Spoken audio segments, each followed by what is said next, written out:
ចិត្តបងគិតថាជាស្នេហា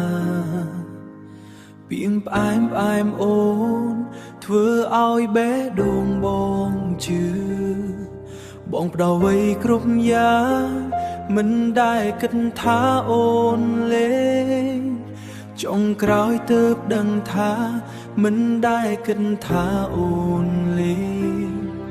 ចុងក្រោយទើបដឹងថាបងគ្រាន់តែជាអ្នកកំដរ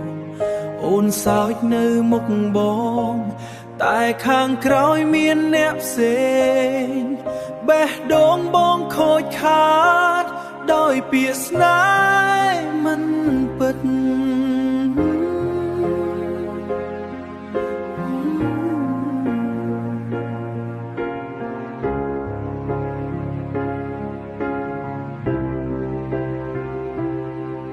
អត្ថន័យសាវ៉ាគឺស្នេហ៍ដែលគ្មានស្មោះនិយាយថាស្រឡាញ់តែចិត្តទៅរកអ្នកថ្មីបងឈឺចាប់ម្នាក់ឯងនៅក្នុងរឿងដែលអូនសរសេរស្នេហ៍មួយនេះចុងក្រោយគ្រាន់តែជាការលេងសើចសន្យាដែលអូនប្រាប់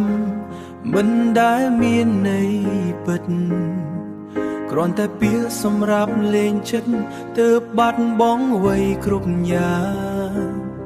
នៅសល់តែការឈឺចាប់និងអនុស្សាវរីយ៍ចាំ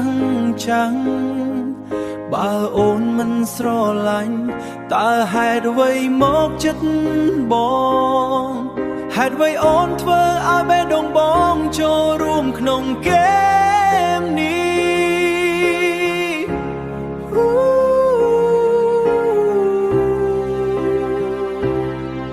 អត្ថន័យសាវ៉ាគឺស្នេហ៍ដែលគ្មានស្មោះនិយាយថាស្រឡាញ់នៅក្នុងរឿងដែលអូនសរសេ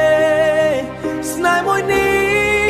ចុងក្រោយគ្រាន់តែជាការលេងសើចលេងស្ងប់បេះដូងបែកបាំងស្នេហ៍សាវ៉ាគ្មានអត្ថន័យសម្រាប់បងទៀតឡើយ